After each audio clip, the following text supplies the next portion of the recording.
It's the wizard who should be afraid of me.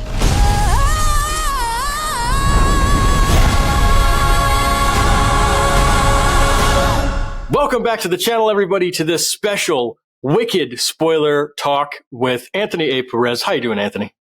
I'm doing well, man. I'm doing well. Thank you so much for having me on. I appreciate you joining us for the spoiler talk. Well, let Anthony tell you about what he does, his channel, and all that fun stuff. Go subscribe. Go check out his channel. And when he's done, he'll share his thoughts on Wicked, and then we'll get into the spoilers. Yeah, man. Well, firstly, thanks for having me on, for sure. As it says right here below me, my name is Anthony A. Perez, and I review films here on YouTube, and I've been doing it for the last few years, part of a Critics Association, get to check out some movies a little bit early sometimes, which is pretty cool. Definitely gives me the up on the, trying to at least get some clicks in this world where we're all talking about movies. But in doing that, I got to meet a lot of really cool people, including Tyler here, who's collabed over on my channel several times. So very nice to be over on your channel now. Congrats, by the way, on a lot of the recent success of your channel. Some videos have really been blowing up. Really big subscriber growth. Really awesome to see anybody in our community that continues to grow.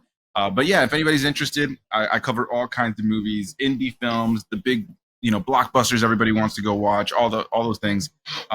Yeah, over on my channel. So definitely, if you type in, I think I got to the point now where if you just type in Anthony Perez reviews or just Anthony Perez, I should be like the first one that pops up. I have a pretty generic name, so I kind of ran a gamble with having my name just be my YouTube channel.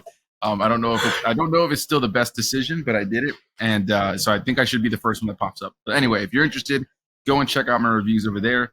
But yeah, man, thanks for joining. For inviting me on to talk to you and join you to talk about Wicked, because this was one going into it, and I talked about it on my channel, that I was really excited for. Firstly, because John M. Chu you have as a director, and I really, really enjoyed what he did with In the Heights. I thought that was a really solid adaptation of that play from what I've seen. Now, mind you, I'm not a big fan of that play, so I didn't really know anything about it, but I loved what he did with that movie. I think that movie musicals need a very specific balance of story and whimsy and all these different things. And seeing what he did there, and then seeing what he was able to do with like vibrancy, with colors and things like Crazy Rich Asians, I was pretty excited going into this movie. Add on top of that, as I mentioned in my review, the fact that in high school, I actually was introduced to Wicked through a bunch of kids in my class that were big theater kids. They loved theater, they loved the arts. As a kid, I didn't always have the greatest appreciation of it, but I look back now with a lot more fondness because my mom was really big into stage plays. And so she would take my sister and I to go see a bunch of stage plays over the course of my childhood. And in my high school years, she took us to go see Wicked, and I fell in love with it. Until this day, it's still my favorite play I've ever seen on stage. I got to catch Wicked when it did like a tour at some point through Florida, which is where I live. And it was just such an amazing experience. It just captivated me from beginning to end. The set design, the characters, and I was already a fan of film. So being a fan of The Wizard of Oz and kind of being able to kind of get interjected in this new story was really awesome. But at that point, I had already kind of been introduced to it from some of those periods at school that I told you about. And in doing that, they actually had our class do this kind of performance every year during homecoming.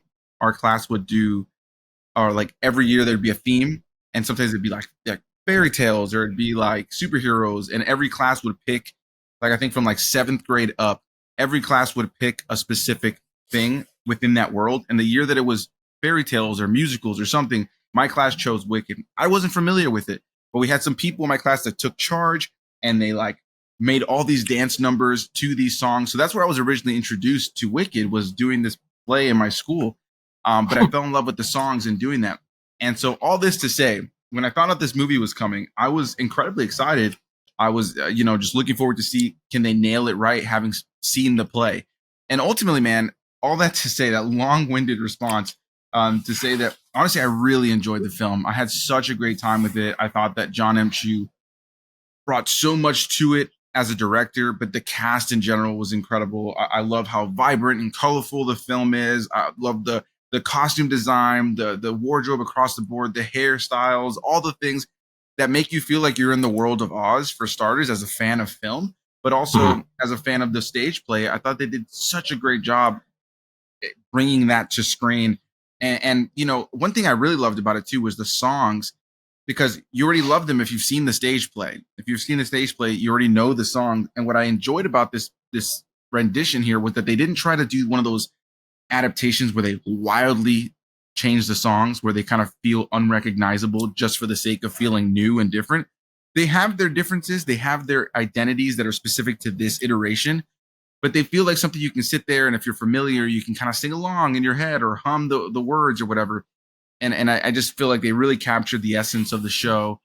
You know, there's a couple of things I'm sure we'll talk about here that I don't think is maybe they had to do, or some things that I think are a little bit bloated, since the movie's runtime is the runtime of the entire play on stage, which, you know, I think it begs the question whether or not this needed to be a part one of two. But yeah, here's my long-winded response to say I really enjoyed the film, and it instantly became one of my favorite films of the year. Yeah, I think so too. For me, you know, I haven't seen the play, so I was like fresh newbie. Obviously, I've known what Wicked is. Like, how do you not know what Wicked is? And I think, you know, you talked about your mom, and I think we're from the same kind of generation where our parents grew up with Wizard of Oz, right?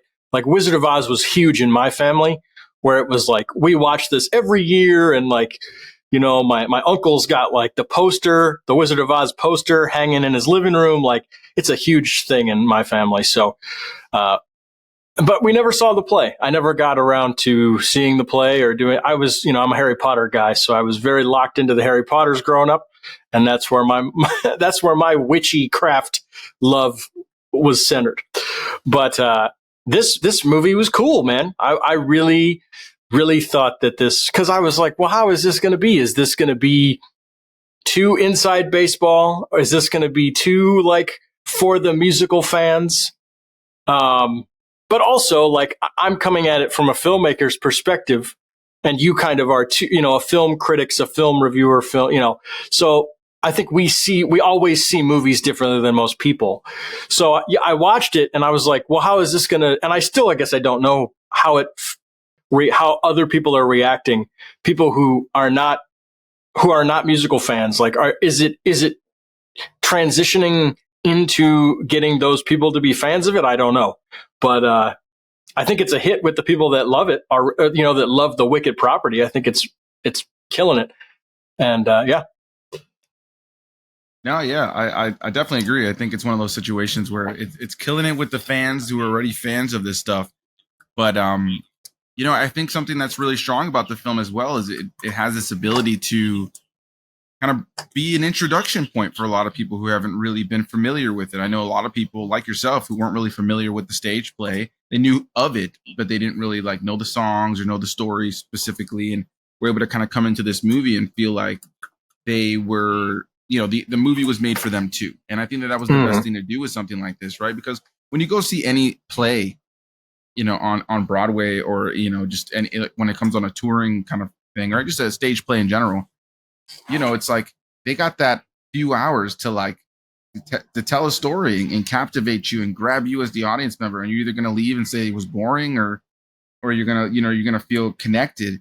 And that's such a different experience, right? Because it's about that personal in-person experience. So to translate that to screen doesn't always work. And if you don't have the right director and the right cast behind it, it can easily go south. So in the case of this movie, I think that they really nailed those elements. You know, as somebody who's seen the stage play, I remember what I felt when I was there. And as somebody who went into this knowing those beats, I was just so, like, as a film fan, like you said, and like as a film critic, as somebody who talks about film and really tries to break things down, it was one of those things where the movie ended and I was just like, man, like, despite the fact that they bloated it out, you know, to a 2 hour and 40-minute length and expanded upon things, it never felt like it was dragging for me. It never felt like it was. No, it felt like an incomplete story, of course, but you know, it's an incomplete story, but it never felt like it was dragging. It never felt like it was lacking in the things that it was focusing on. It felt like it honed in on the right things. It created a story that you can care about. And in terms of people who are going into this, just based on some of the people I've spoken to who weren't familiar with it or not really into musicals, a lot of them seem to enjoy it. But I think it is kind of something that needs to be said, right? When a movie is this beloved right now, when you can go on Letterboxd and majority of the reviews are 4 or 5 stars, you know, or if you go on Rotten Tomatoes and it's just super high scores. I think there's people going into it saying, well, I don't like musicals, and then they go see it and they don't like it. I'm like, if you don't like musicals, I don't think this is going to reinvent the wheel for you. Like, this isn't going to change your mind on musicals, you know? No. But if you're even just, you know, oh, I like this musical, or I like this musical, or, you know, you're picky choosy, I think this is one that could pull in somebody who is picky choosy about musicals and be like, okay, this is a good one, you know? And if you're already into musicals, it's just undeniable how good the music is, the choreography, the vocal performances, all those things, and the heart and the emotion behind all of those things. If you don't have the emotion behind every line that's being sung, then you don't care, right? But like the last 10 or 15 minutes of this movie with Defying Gravity, I was just had chills, dude, sitting in the theater. And mind you, I already loved the song, so I'm listening to it from a different perspective. But it was just so well done that the emotions in me were high, and I have this itch to see the movie again. And I think that's something that people like you and I really strive to kind of feel, right? Like, how many times do you go see a movie and you can go, that was good or that was fun, but you don't have that clamoring to go rewatch it.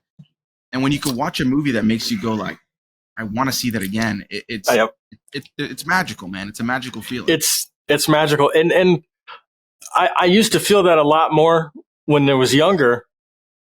And as I get older, I don't feel that as much anymore. And I don't know what that is. I'm like, are movies just sucking more and more? Like, are we just not getting, I'm like, am I just getting older, or is filmmaking not as good? Like, I don't know what it is. I think it's the filmmaking. I think it's what it is. I think there's just very few, the stars have to align. And I think the casting was perfect here, man. Like, everybody was like, and you could just like, this is what the most popular musical on the planet, probably.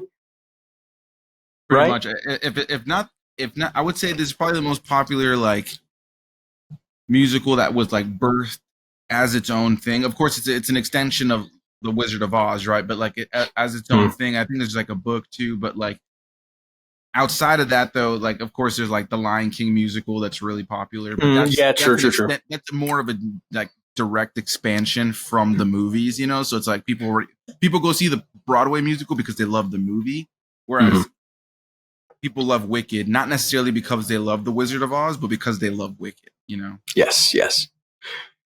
Yeah. No, I thought. I mean, this. I don't know. It was a great feeling. I was like, oh, like I felt like a kid. I felt like a kid watching it. I was like, oh, I feel like I'm like 12 years old again. Like this. It was a great feeling to have. I pulled up Box Office Mojo, and right now worldwide it has $46 million. It's only made $46 million so far. I mean, I guess it's only Saturday night, so. Yeah, well, so it's only showing the domestic, I guess. The domestic and the worldwide is the same total. So, gotcha. And so yeah, Saturday numbers haven't come in yet, I guess, and Sunday numbers aren't in. So yeah, I can only imagine that by the time we get to Monday, that the overall weekend numbers are going to be crazy. And what this movie makes next weekend, especially here in the States for Thanksgiving weekend, when people have more time off to go to the theater. And people probably wait too. There's probably a lot of people that were like, let's just wait to go with family during Thanksgiving. I bet you there's a ton of people that are doing that. Yeah.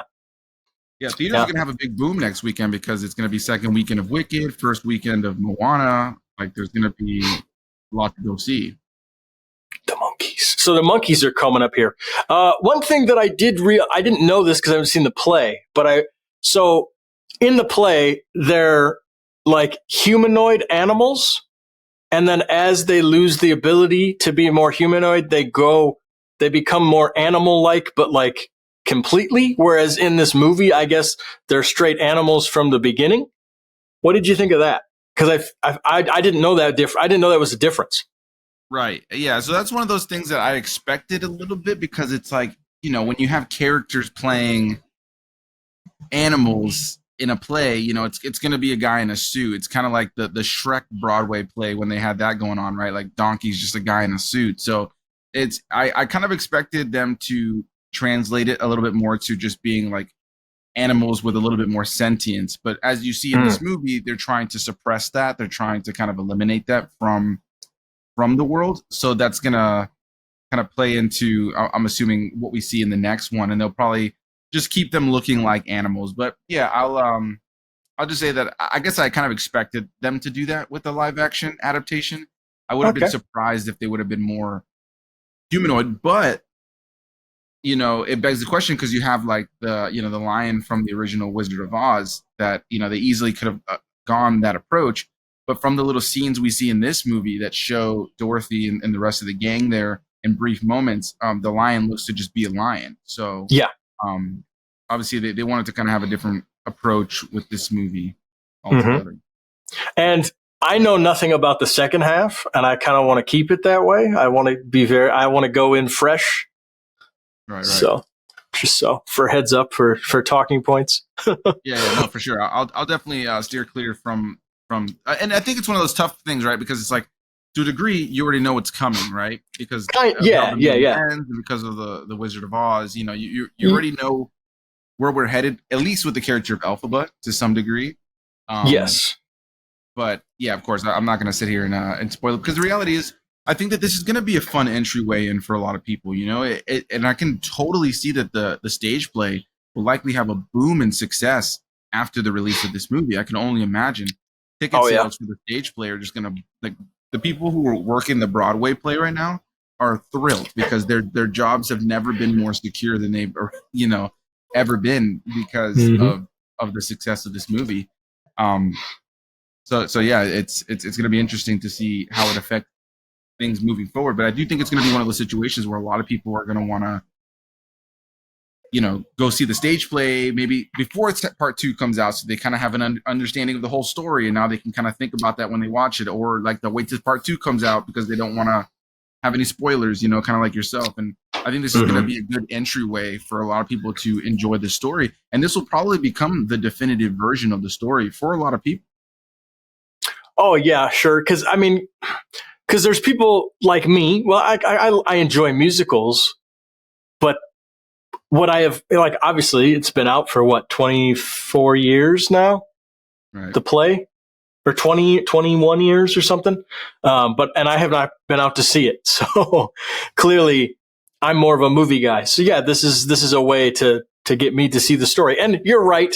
Were there necessarily any surprises in this movie for me? No. I mean, I know the story of Wicked in terms of, like, I knew what it was about roughly, that she was going to turn into. There are still some questions though, like the water thing. I still don't quite understand that. The fact that she can melt because she gets hit with water, I don't understand that. I guess that'll be a mystery that I'll have to figure out later. But I'm curious to see how they play with that moving forward in the next part, like how they expand upon it, that to kind of give it. Because the thing is that this movie really allows you to empathize with it, with her character so much more. It's like you really do feel for her, and so when you watch The Wizard of Oz now and you see her like all cackly and like she's like a straight up like this maniacal witch, it's the characters couldn't be more like different. It's just as stark in difference as like seeing Anakin in the Phantom Menace versus him as Darth Vader in Rogue One. It's like yes, yeah, and it's actually interesting that you brought Star Wars up, because I wanted to talk to you about that, because there's a lot of parallels with Anakin Skywalker here, right, with her story. I was noticing that as I was watching the movie. I was like, oh, this is very much like Anakin and Obi-Wan here, right. Like, you were my brother, Anakin, and then when they're saying like, oh, I hope you're happy. And like, I don't know, I got major Anakin Obi-Wan vibes to this entire movie for sure. Yeah, no, I agree, which is exactly why I said it. Like, I think that her story in a lot of ways is very similar, right? Because I think for a lot of people who are seeing this for the first time, who have seen Wizard of Oz many a times, or have seen the various iterations of Wizard of Oz that have come out, the good and the bad, the cartoons, the live action things, she's always portrayed to be pretty maniacal, and the story of Wicked gives her so much more backstory and allows you to feel for her. And I had a coworker that I was actually working with today that told me like that they just hate the notion that this character that they love so much from this movie is going to eventually, be killed by a bucket of water one day. You know, I was telling him, I was like, and the big difference is that she's just so evil by that point, right? Like she's just not this character that you're following.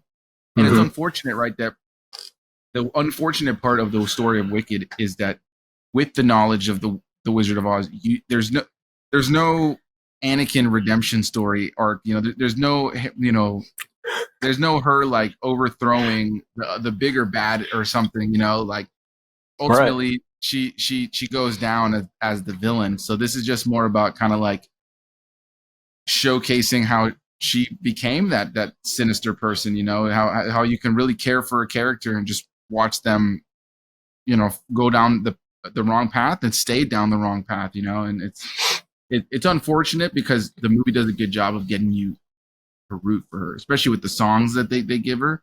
And you feel the same way when you see the play. You know, like when you see the play, it's like she's so empowering. I'll never forget the first time I saw Defying Gravity live, because the stage play goes into the intermission the same way that this movie ends, with Defying Gravity. So the second that the Defying Gravity ends, then you go into the intermission. You have like whatever 15, 20 minutes before the play kicks back up. And I remember just sitting there next to my mom and going like, holy crap, like that was just like so powerful. Like, and when there's something about being like in a theater, you know, with like with people, everybody's just silent staring at this play. You got the lights and you got all the costumes and everything, and it's magical. And I feel like they really this movie was able to pull me in and capture me in that same way. Which again is not something that typically can be done. There have been a lot of stage plays brought to screen that just don't hit the same way, or that people are like that. Maybe it's divided. Some people love it, some people don't. But it's very rare that there's one like this that comes out and people are like, yeah, I love that. You know, like I loved how that was handled. One of the only other ones that, I mean, In the Heights in recent years was one that was good. Yeah. For me, that really works. Mind you, I have never seen the stage play though, but one that I've always loved, but it goes back to what I was saying about being divisive, is Tim Burton's Sweeney Todd with Johnny Depp. I love that movie. And I often quote it as my favorite live action, like musical movie. But when people tell me they hate the movie, I also go like, okay, well, like I know it's not a film for everybody, right?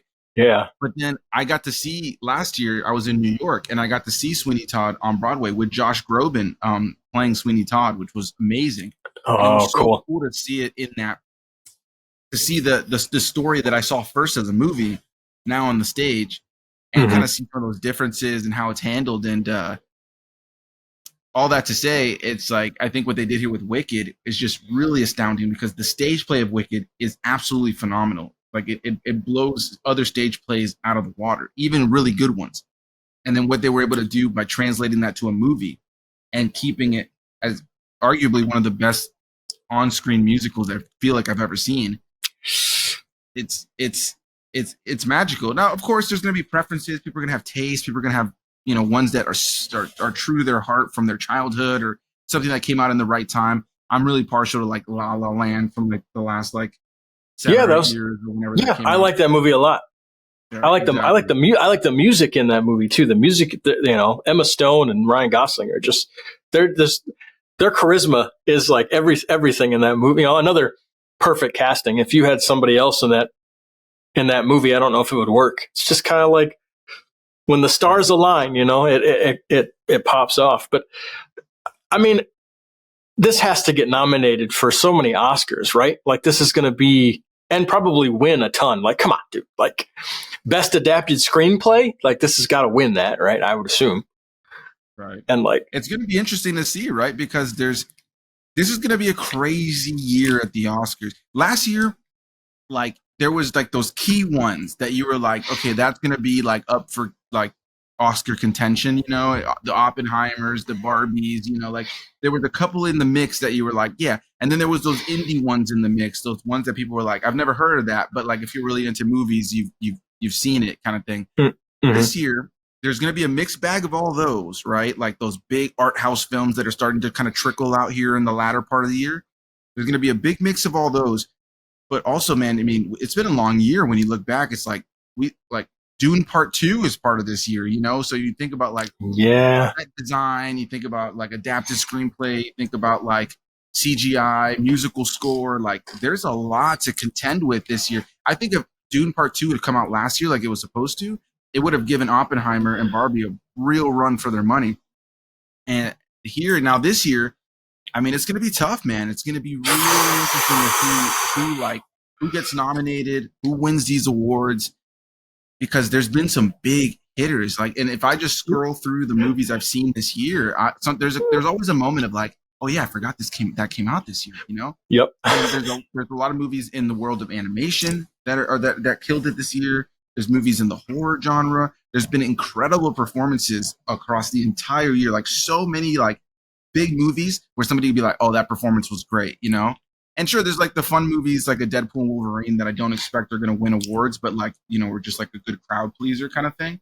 But like, in terms of like the films that like bring it, a film like Wicked, this, and you know, tell me if you don't agree or agree, but like, for me, a film like Wicked is a reason I go to the movie theater. It has all the filmmaking elements that I want to see: sound design, costume design, set design, locations, makeup, the cast. And speaking on the cast, because you mentioned several times now that like the cast is perfect. For me, it's one of those things where like going into it, I knew Cynthia Erivo was going to be incredible, right? I knew she was going to kill it on an acting level, and I knew she was going to kill it on a vocal performance level when I heard that she was cast. With Ariana Grande, there was a little bit of doubt on my end because honestly, I can't tell you that I've ever seen her in anything else that she's given like a good performance. You know, like a lot of people of our age range, I grew up watching her in Victorious, right? But I never was like thinking she was a great actress. Now, when she blew up and she became a singer, you know, I have a couple of her songs on my playlist. She's a beautiful woman. She has fantastic vocal range, and she's got bops that like you've heard without you even wanting to at the grocery store or wherever, that undeniably are catchy. Like even even if you don't know her song, sometimes you'll hear her voice and you know that's Ariana Grande, which I think in the world of like oversaturated entertainment is a pretty awesome thing that you can like recognize her voice. So I knew she was going to kill it vocally in the film, but performance wise, I wasn't all too sure. I can't lie.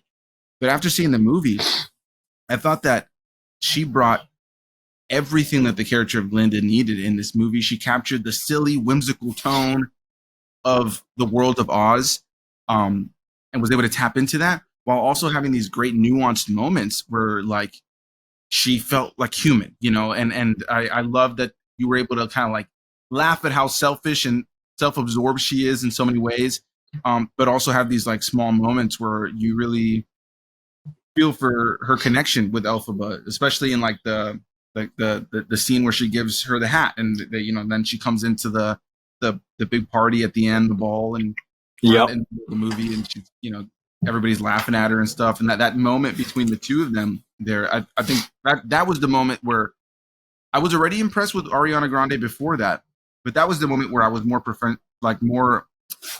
into her performance, her actual acting, outside of like the vocals or the dancing, because we already know she can do the dancing, we already know she can do the singing. It was the acting that I really wanted to see, and it was that moment that made me really be like, okay, like she's capturing my heart. And I don't know if you love this feeling as much as I do, but I love being proven wrong about an actor, an actress, or about a movie. I love walking into something thinking, I don't think this is going to be that great, or I don't think that person's going to be that great, and being completely proven wrong. Because when you go into something and you expect somebody to be killer and they nail it, you're like, all right, cool. Like I knew that person was going to kill it, right? Like I mentioned a second ago, like Deadpool and Wolverine. We all knew that Ryan Reynolds and Hugh Jackman were going to kill it. So when they killed it, it was just like a satisfying, like, hell yeah, brother. But a movie like this, it just was so nice to be proven wrong. Just be like, wow, like that was pretty incredible, you know? Yeah. I was also in the camp of, I was like, really? Like, and I thought her voice was going to annoy me for like the entire runtime of the movie. When I watched the trailers, I was like, how am I going to be able to sit through like 2.5 hours of her voice? But it was fine. So she did her thing. She overcame. I had no issue with her voice whatsoever. I was like, okay, like this is how it's going to be. And, but one thing that we mentioned like the underground party that they had. And I love the fact that there are actual practical sets in this movie and we're not entirely on a green screen. Right. I'm like, thank you. Right. Thank you. Like, I just, because it just makes a whole big difference, man. Like, so many movies are just shot on a green screen stage, and this is like, you can feel it. And with this, they let the masters do their thing, and you could tell that everybody cared. I saw something that said part 1 and part 2. This is the most that Universal has ever spent on a movie, like ever. It's like 300 million or something, and like I think that's both of the movies combined. Maybe I don't know if how that breaks down. I highly doubt that they spent 300 million on both movies. That's crazy. Yeah. But yeah, I think it's paying off for them. I hope it does. It's all up there on the screen. Right. I think it definitely will. I think it's certainly going to be a film that's going to do really well domestically and overseas. And I just think it's one of those movies too that's going to have legs, right? Like you mentioned before, I think it's one of those things where there's going to be a lot of people who wait for weekend 2 or weekend 3 to go see this movie. I think it'll be something that trickles into the Christmas season as well too. I think they purposely released it around this time to kind of like let it trickle its way into the holidays and be one of those movies that even down near Christmas, you know, once we already have things like Mufasa out and other things that are like kind of competing for. Go ahead. No, you brought up Mufasa, and does that have musical numbers in it? Is that going to have songs? I think it's going to have songs, if I'm not mistaken. Okay. Yeah. Okay. I could be wrong. It doesn't look like maybe it is, but like I would be surprised based on the fact that the last one did, and that every other Lion King movie has songs, like exactly. animated and live action. So yeah, I'm assuming, and maybe there'll be people who want to go do like double features of it, right? But I can see this being a movie that, like, even when it's down to having a few show times closer to Christmas, that people are still going to want to go see. And I could totally see Universal wanting to keep this in theaters a little bit longer because of the hype around it. You know, like, I can't go anywhere on social media right now without seeing something about it, and it's only its first week. You know, and they they had the confidence in this movie, like they were showing it to critics, like in like premieres overseas and in other states, like 2-3 weeks ago. I got to see it early on Sunday.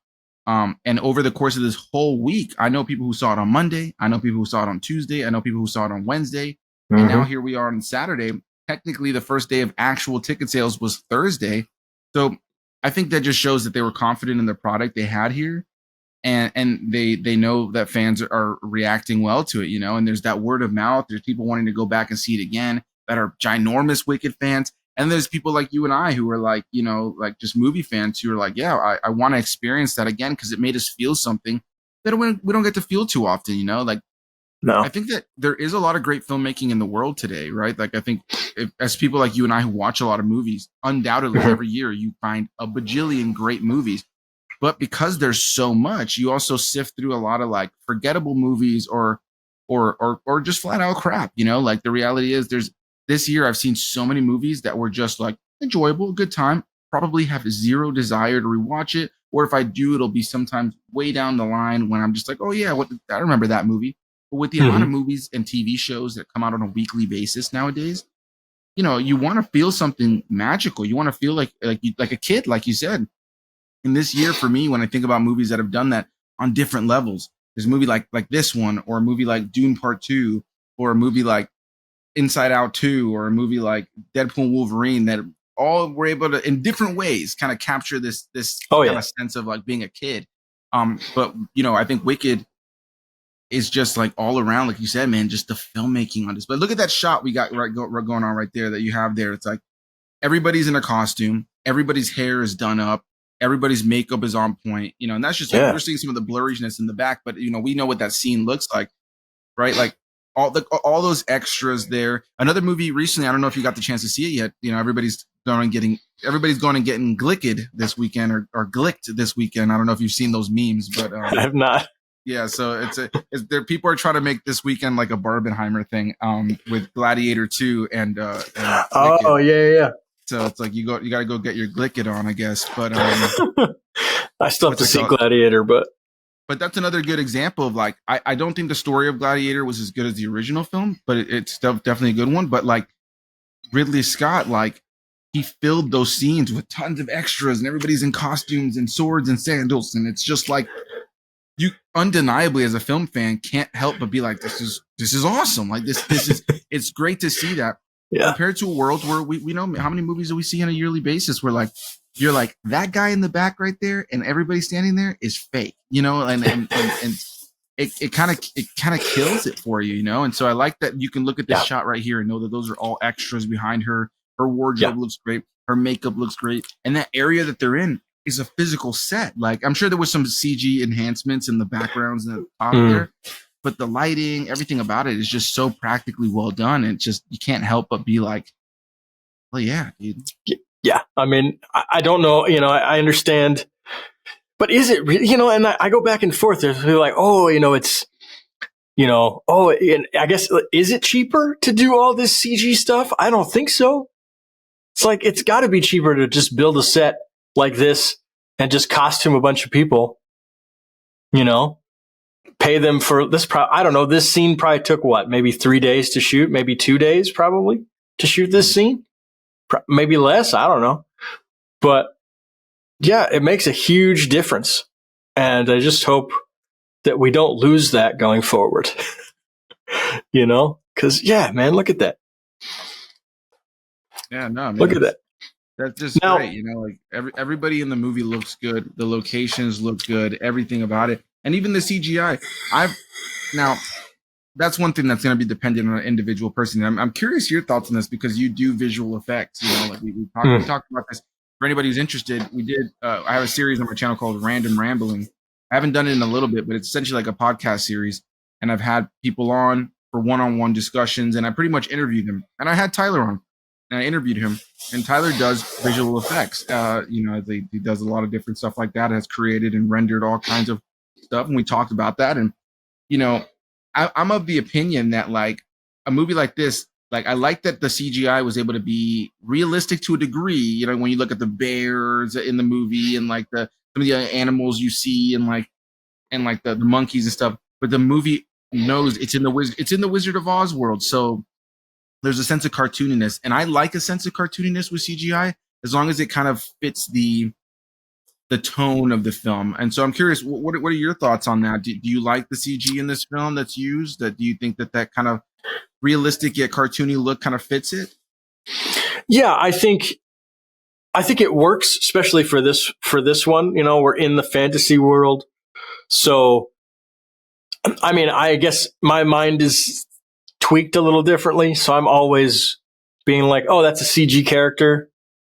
And then my mind will like kind of break it down to the point where it's like, you know, like a lot of time, with Peter Dinklage's character and like the goat was doing his thing.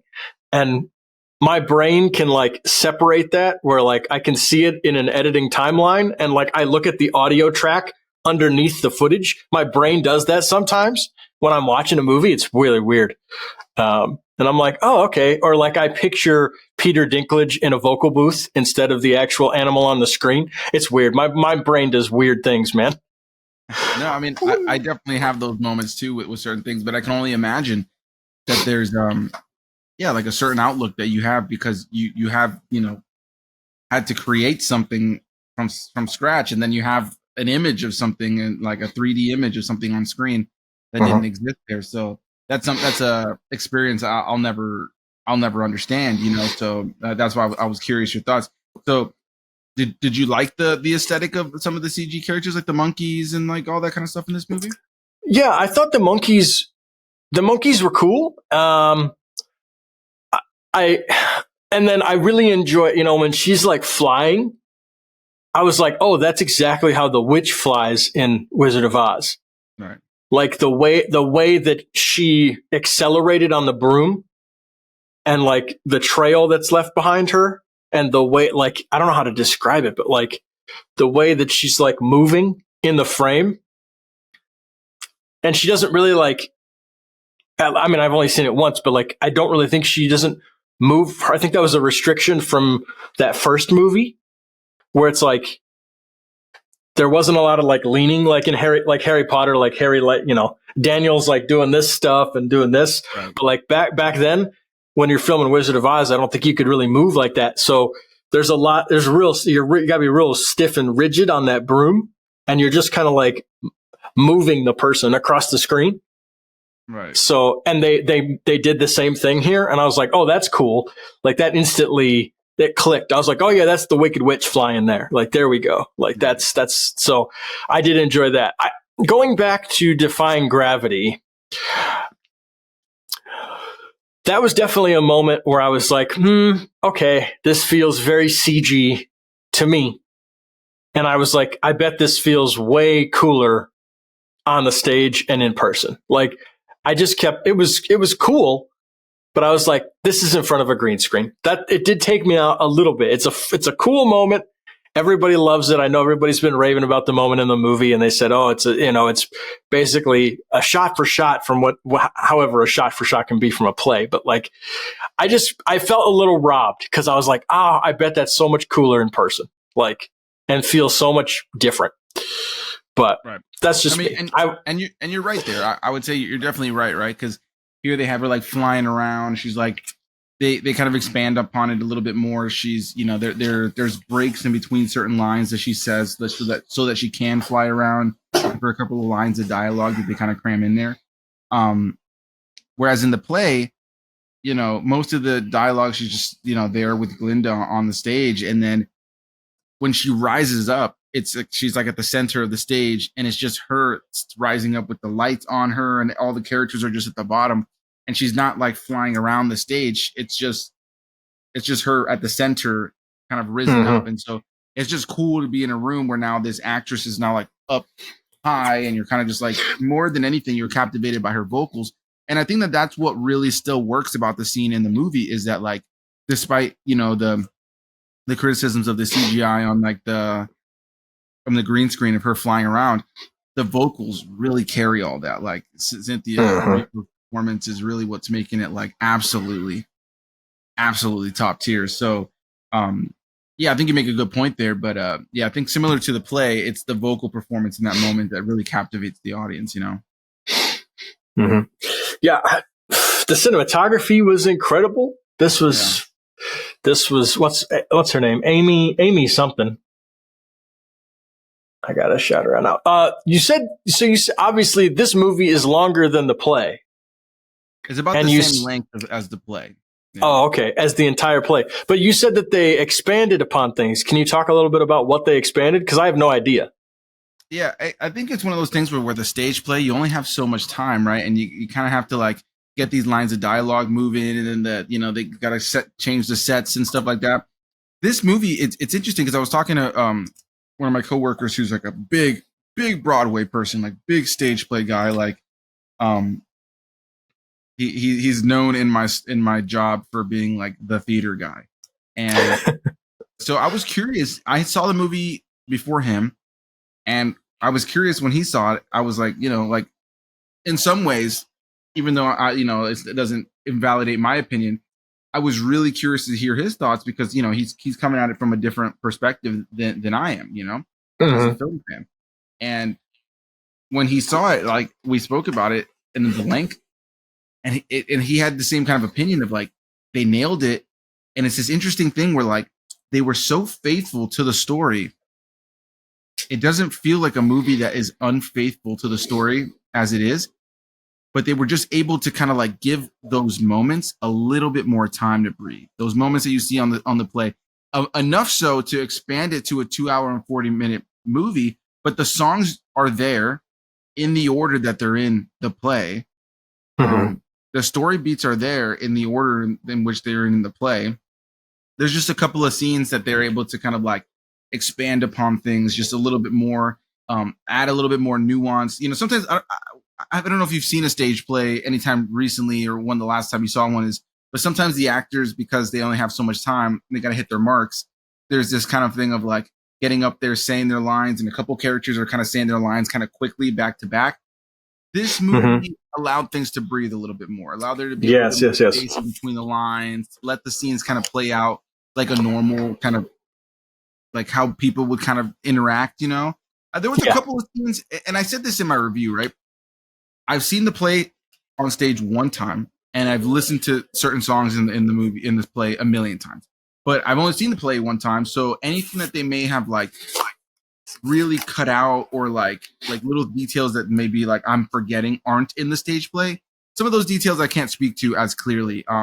But as somebody who has seen the play and knows the structure of the story, it was there. And I think that was the best part, was like it didn't feel like I was robbed of like story beats or things that I wanted to see other than what's in the second part, right? Like the reality is I feel like I can't hold that against this movie, because we know part 2 is coming. And if it's at the same quality as this, then we're gonna have an epic 6 hour movie when it's all done, you know? Yeah. So yeah, to kind of like the long-winded response there, just to kind of say, like, I think they just kind of allowed some of these scenes to really breathe, is what it is. Like, more than anything, there isn't that need to like rush, you know, get people off stage to change their outfits and like have the set crews move the sets around. Like, you're able to kind of just spend time where we need to spend time and have these small moments between the characters, and then just, you know, get to the next story beat without it feeling like we're moving kind of quick, you know. It was able to kind of take its time with moments, and ultimately it bloated it out, but it didn't feel like it dragged the story. Like, I think this has got to be one of the best examples of like expanding a story and not letting it feel like it drags or like it's overly bloated, you know. Yeah, Alice Brooks is her name, is the cinematographer. She also shot In the Heights. That makes sense that she would go from that to this. That movie is also, if you haven't seen that movie is pretty great. And the cinematography in that and the musical numbers are awesome in that. So definitely go watch that. So there, you know, John M. Chu is terrific. I don't know. I feel like he should be nominated for Best Director. Maybe. I don't know. There's a lot of good movies this year, I know, but no, I mean, I agree. I think he should be. I think that this movie makes it worthy. Will he beat out Denis Villeneuve? I don't know.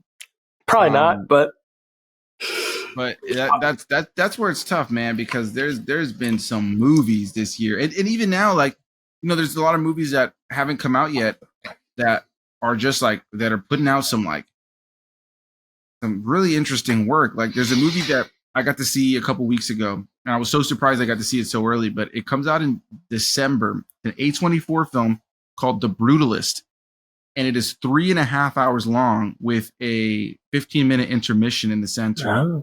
Oh, very fitting name. Right. And it is so well made. Whether people love it narratively or not is one thing, or is going to be dependent upon your personal taste. But it is so well made, so well acted. Adrian Brody gives like maybe one of the best performances of his career at the center of it.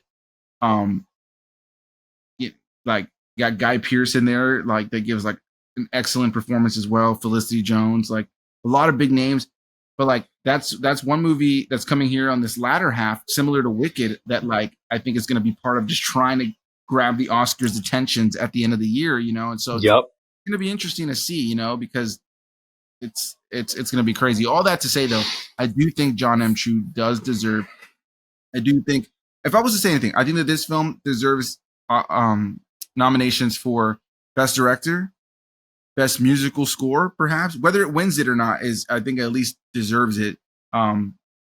Best Adapted Screenplay, like you were mentioning, and Costume and Wardrobe. Like, I would be so surprised if this movie is not at least nominated. For that. Obviously, I don't think it's going to get like a Best Original Song, because these songs aren't original. They've been on the Broadway stage for 20 years. But right. But yeah, that those are the things. And cinematography too, I could definitely see being nominated for. But I don't know that it's going to be out. And I still think Dune Part 2 is like the best shot movie I've seen.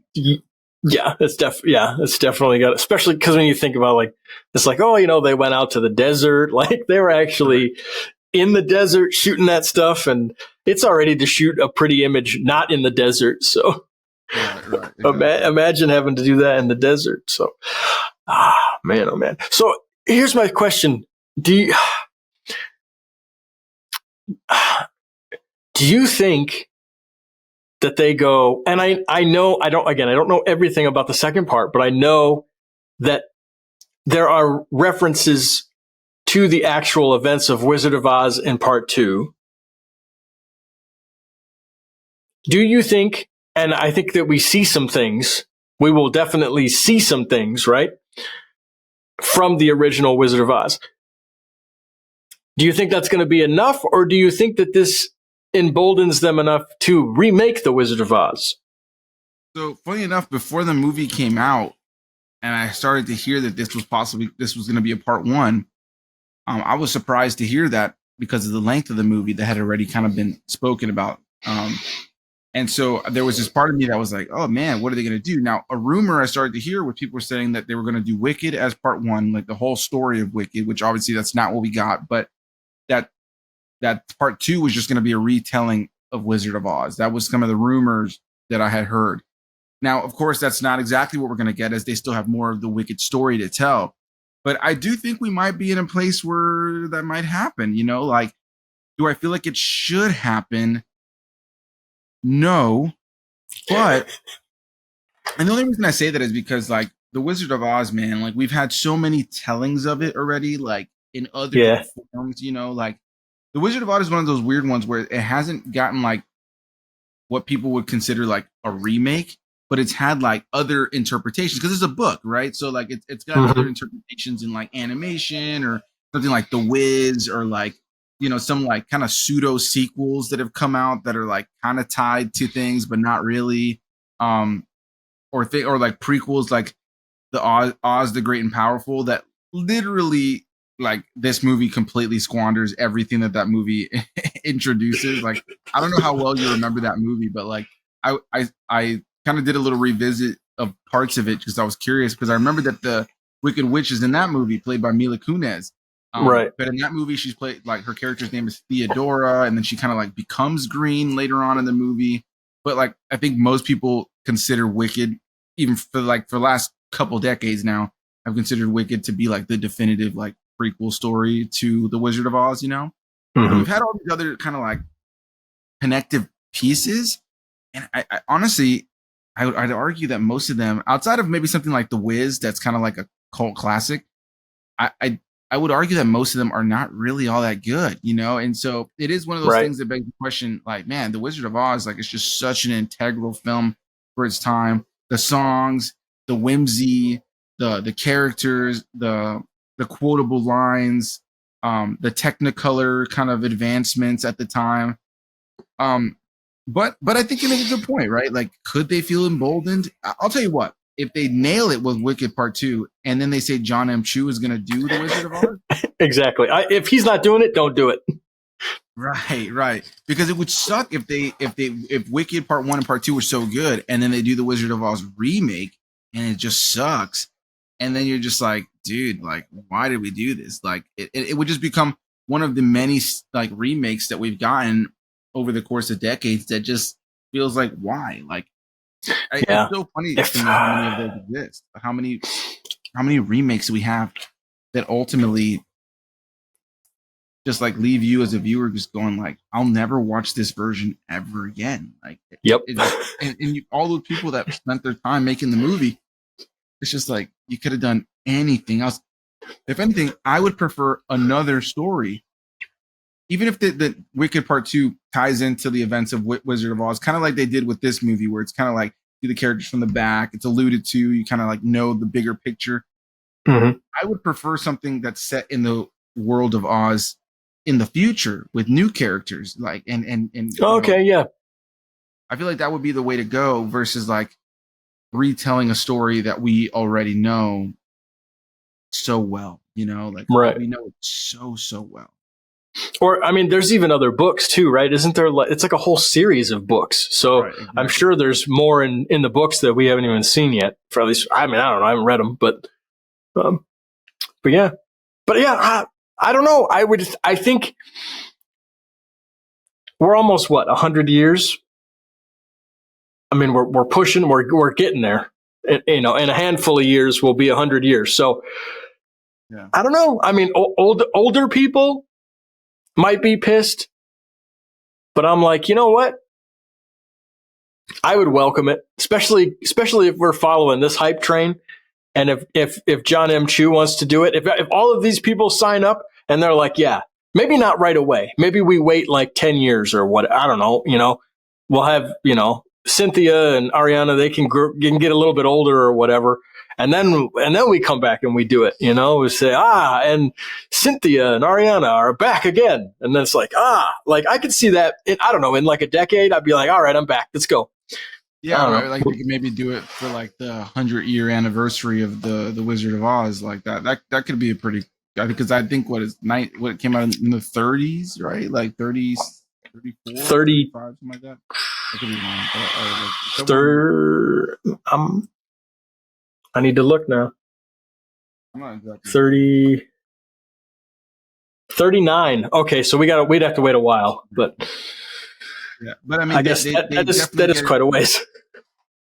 Yeah, that is quite a ways, but I mean, they definitely would probably fit the roles a little bit more in terms of age. But yeah, I mean, I don't know, man. I guess if they did it, I wouldn't be the most upset. But if they were able to maintain this level of quality, but at the same time, it's like it's one of those things of like maybe I just have too much of a soft spot in my heart for the Wizard of Oz. And speaking on the Wizard of Oz, though, one thing I'm curious about that we haven't talked about here is because we've been talking specifically about just our thoughts on the filmmaking in general and the stage play and stuff like that, and these main two characters. There's a lot of characters in the movie, but one thing that I thought was just so strange to me, man, and I'm curious your opinion on it, is we have the character of Bach, played by Ethan Slater, and there's all that gossip and the controversy with him and Ariana Grande. We'll leave that for the viewers to talk about on their own, but he's from Munchkinland. Now, I've had people pop into my comments on my video, giving me a little context that I guess in the books, they expand upon the fact that not everybody who lives in Munchkinland is a little person. But, for somebody like yourself and I who grew up with the Wizard of Oz and some of the subsequent like follow-ups, most of the people that were in Munchkinland were little people. And there's been a big conversation in Hollywood the last few years about like casting little people in these roles, like almost like Hollywood is like afraid to, for the sake of not offending them. But then you see so many actors who are little people saying like, well, those are our roles. Like you're just robbing us of roles that were like perfect for us in a lot of ways, So I'm curious your thoughts on it because, we see Munchkinland in this movie. We see Slater's character and nobody is a little person. Nobody, not a single person. And so I almost feel like that threw me off. It ruins the idea of Munchkinland because like they're walking next to like Ariana Grande and she's a small person, but she's like pretty much the same height as most of them. And, or if not, some of them are like taller, and it just didn't make any sense to me. Did that bother you as much as it bothered me? Well, yeah, it did, especially when, he's like, I'm from Munchkinland. It's like, well, also I was curious, how is it in the play? They're just normal, like, or regular height people, right? In the play? Yeah, but I feel like they're able to kind of like give you this sense of like maybe like forced perspective of like you're watching a play and like maybe the way that they're dressed and stuff. There's just something about it that like allows you to be like, oh, these are smaller people. Like when you're watching, like, I don't know, I guess your mind is in a different spot. Whereas with movies, you want to see things look like, they a little bit more. I think for me, the best way to just put it is that like we already have so many movies where the people from Munchkinland are small. Yeah, and it was a little strange for me. Yeah, it's in the name, so it's kind of one of those things where it's like, okay, well, like not one person in the movie was in Munchkinland was like Munchkin height. Like I'm not saying like I don't know. It's just tough for me. It's like these actors should. It's kind of like the Snow White and the Seven Dwarfs, the movie that we're getting with Rachel Zegler, right? Like, there's all this stuff that they didn't want to like cast like little people in these roles, almost to not offend them. So it was like at first there was those pictures that came out of like Snow White and like her 7 random friends that were like there was pictures coming out of. And then they changed it to where now there's the 7 dwarves again, but the 7 dwarves just look like CGI versions of the characters from the film from back in the day. So it's like just cast. But that's even more offensive, right? Like, oh, we're not going to cast real little people. Right. We're going to just CG the little people. Yeah. They didn't cast them to begin with. That photo was hilarious, but the photo of them in like this random field or whatever is what you're talking about. Yeah. Or there's just these Yeah, Snow White and her random group of randos that are like, I remember I saw that photo and I was like, whoa, what is Disney doing? Like, yeah, that's a major, like, oh, we don't want to offend anybody, but we're just going to retroactively offend everybody. Right. Right? Like by making them CG, you just offended everyone. So you didn't accomplish your goal at all. Like, yeah, No, I don't know. exactly. That's weird to me. That's strange. No, I agree. I don't know how that movie's going to do either. That movie looks to be, I mean, Gal Gadot is the only thing that is watchable to me in that movie. From what I've seen in the trailer, I'm like, oh, she's beautiful. So like, I'll go see it for her. But that's Snow Even White that, movie. Oh, even that is strange to me because like the evil queen in her whole premise is that Snow White is like so beautiful that she's jealous, and then you cast. Listen, don't get me. I'm not. I don't really like the stuff that Rachel Zegler was saying in those interviews that like pissed people off.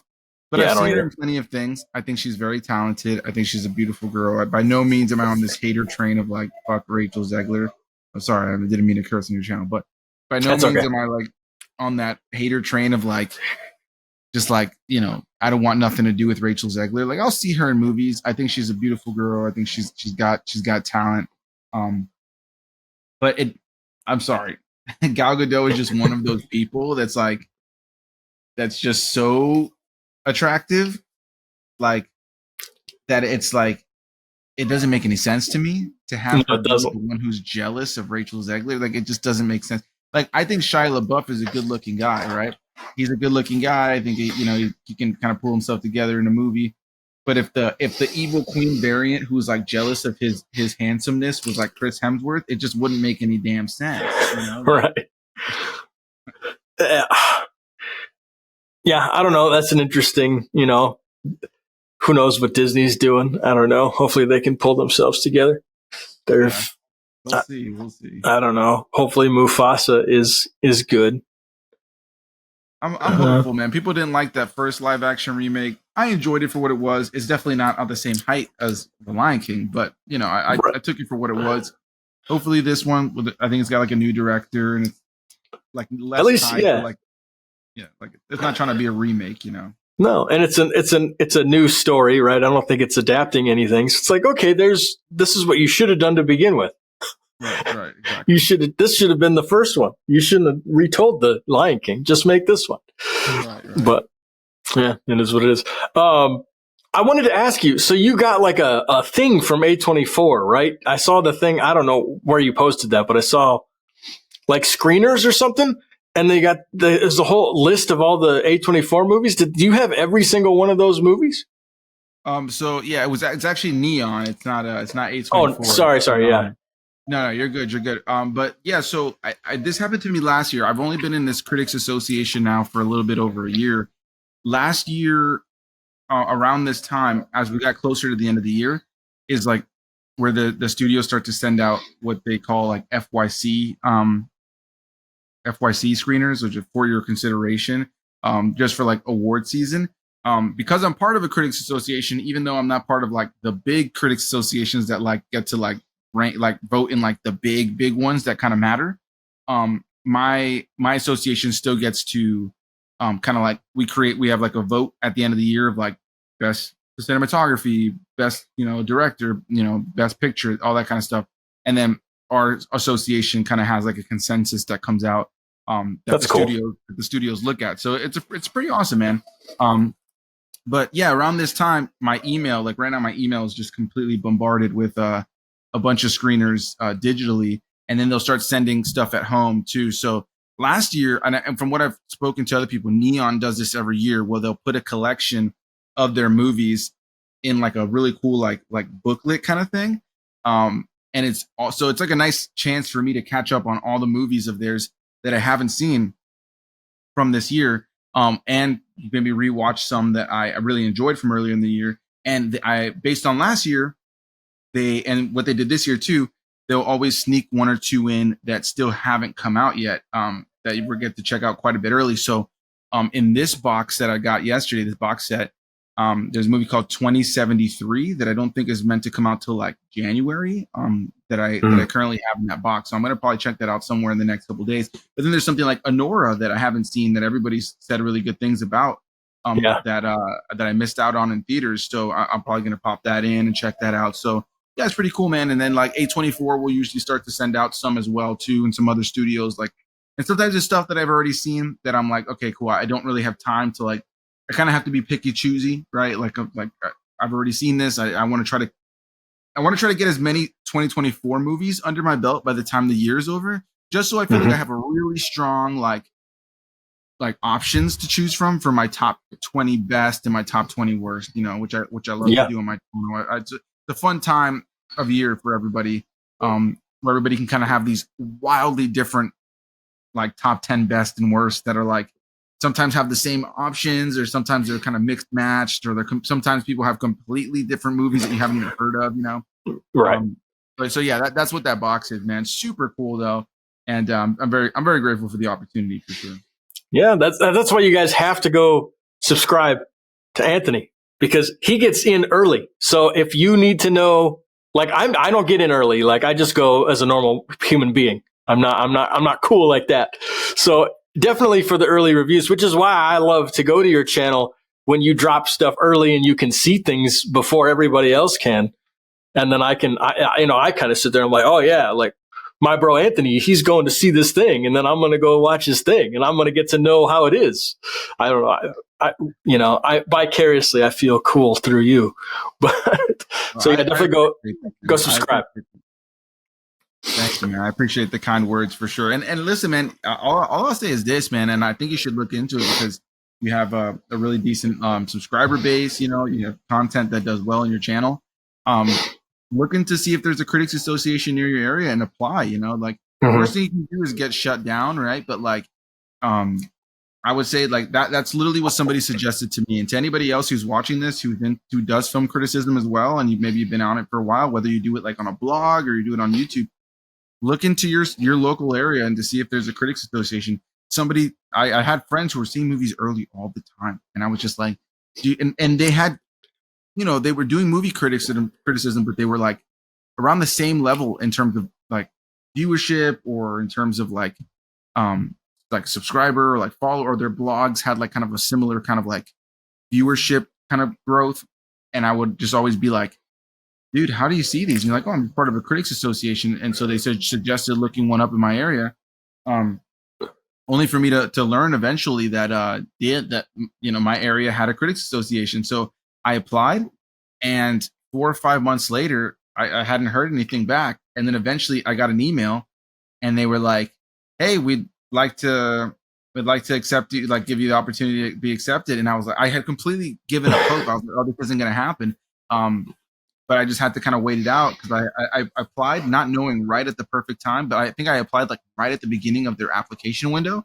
And so they leave it open for a few months. Hey guys, thanks for checking out this spoiler talk. Unfortunately, the stream got cut off and we weren't able to wrap up the video, but I really hope that you enjoyed the spoiler talk for Wicked, and go subscribe to Anthony's channel. It would really mean a lot to me if you go check his stuff out, because he's got some killer reviews and he's way better than me at reviewing movies, in my opinion. I think he's pretty good. So it's always a fun time to have Anthony come on and talk and just kind of, you know, collaborate in the YouTube space. I don't do it often enough. I should probably do it a little bit more. And we'll definitely, I think, have Anthony on for a lot more things. So thank you guys again for checking this video out. Go check out more things right here, wherever that little video is. Pop up. Check that out. If you like this, subscribe and comment your thoughts on Wicked. Did you see it this weekend? How many times did you see it this weekend? More than once? I'm gonna go see it next week, so I'll probably see it. I don't know. I'm probably gonna see it like maybe 3 or 4 times. It's that good, especially if it stays in the theater for a long time. So yeah, I don't know. Thanks guys so much. Take care. We'll see you in the next video. Peace.